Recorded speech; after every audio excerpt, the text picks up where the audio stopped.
Welcome back to this YouTube channel. It's your boy Citizen Qwadjo. If this is the first time you're seeing this face on your screen, kindly subscribe, like, share, comment, because you know your comments are always welcome on this channel.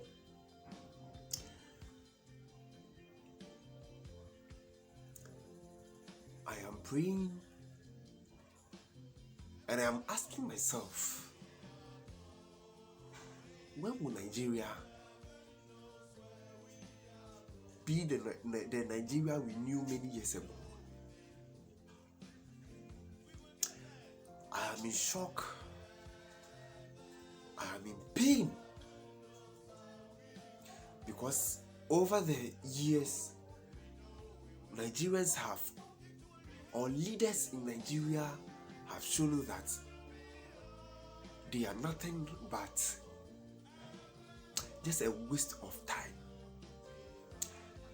They were voted for to come and change the narrative, the pains, the agonies of the common Nigerian. But it has not been so. Nigerians are crying day in, day out. Why am I in this pain? I know you've seen it on the social media.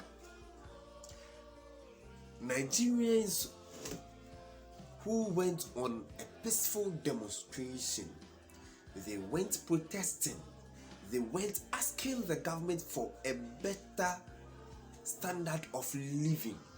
They went to seek the welfare of themselves, of their families, of the needy Nigerians. Oh God, and guess what? They were shot in broad daylight. This is not robbery.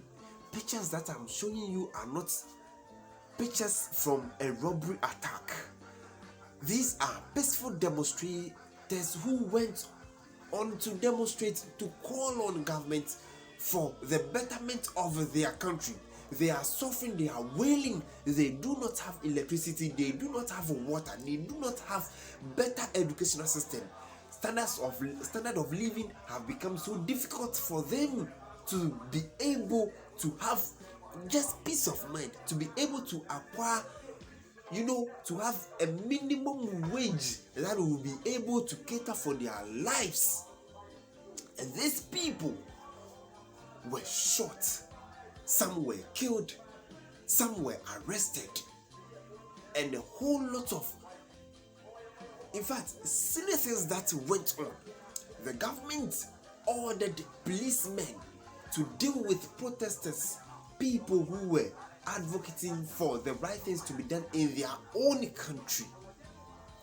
And if we should allow things like this should continue in our various countries, it will get to a time where the common African like myself won't be able to contain the pains that they are going through again, and so they will hit the streets with arms that they also have.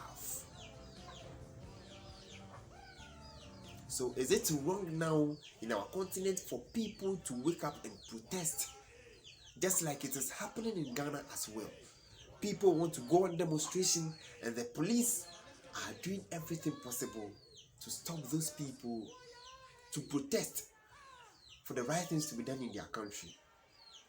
Well, we will see what will come out of it, because the court has already ordered that people should be able to go out and protest. And the police are saying that because of COVID-19 protocols, protesters shouldn't come out. But I wonder where the COVID-19 protocols went, where it vanished to when politicians were campaigning. You see, Nigeria has become the hub of evil doing in our continent now. Nigeria has become, they've taken the lead in evil doing. They've taken the lead in murder. They've taken the lead in fraud. They've taken the lead in kidnapping. They've taken the lead in all sort of negative stuffs in the country. And it's basically because leadership is failing. leadership has failed the common Nigerian. So they have to find ways and means to make ends meet. I am not in any way supporting any fraudulent act. I am not in any way supporting kidnapping. I am not in any way supporting any form of killings in Nigeria. But I am saying that people are getting themselves into these things. Common Nigerians are getting themselves into these things because they no longer trust leadership again. They no longer see the light at the end of the tunnel. They do not see any help, any hope in any politician again. So they need to make ends meet by defrauding people, by kidnapping, big men's children, by finding all dubious means to make ends meet. And that is why these people are protesting, and that is why these people are doing whatever they can to survive. And the leadership of Nigeria, instead of them to sit down and plan for the youth, they are rather fighting the youth. They are rather preventing them from venting their grievances to the president. And look, what you saw last year in the End SARS protest is just a tip of the iceberg. What you are about to see, I am not a prophet of doom, but I am telling the truth. What is about to happen is much more bigger than what happened in End SARS protest. Why am I saying this? Because now the youth are now fed up. They are much more than fed up now. And so they will do anything possible. Anything, whether legally, whether it is not legal, whether it is morally right, whether it is not morally right, they will do just to survive Nigeria. It will get to a time they will start kidnapping politicians, and that is when they will see the need that they've bitten more than they can chew. I just don't know. A country full of wealth, a country full of oil. Dubai had just oil, and they've changed the fortunes of everyone in Dubai. Nigeria have had oil in many years now, but it is only in Africa that when you are blessed with a natural resource, it becomes, I just don't know how to even put it, it becomes a calamity to you. You have oil and it has become a calamity.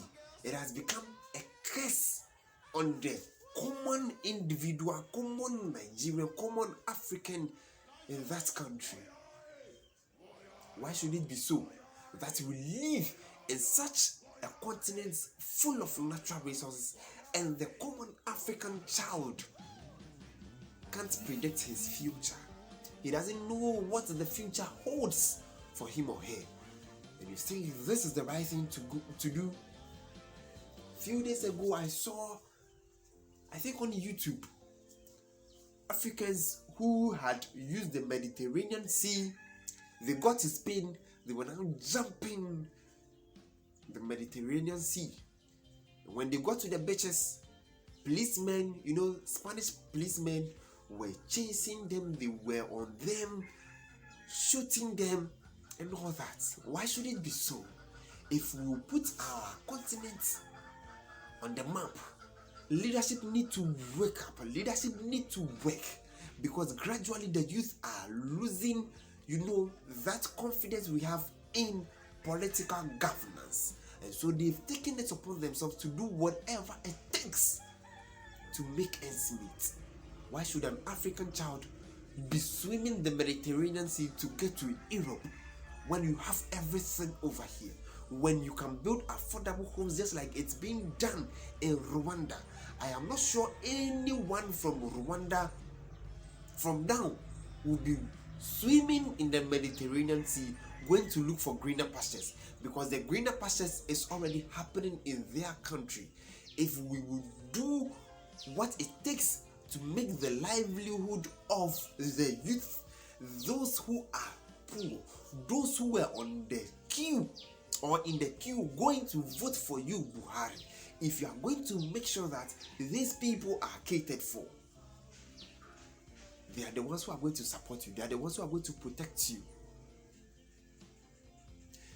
I am so sad, and I weep and I stand with the Nigerian youth who are looking or who are advocating for the right things to be done.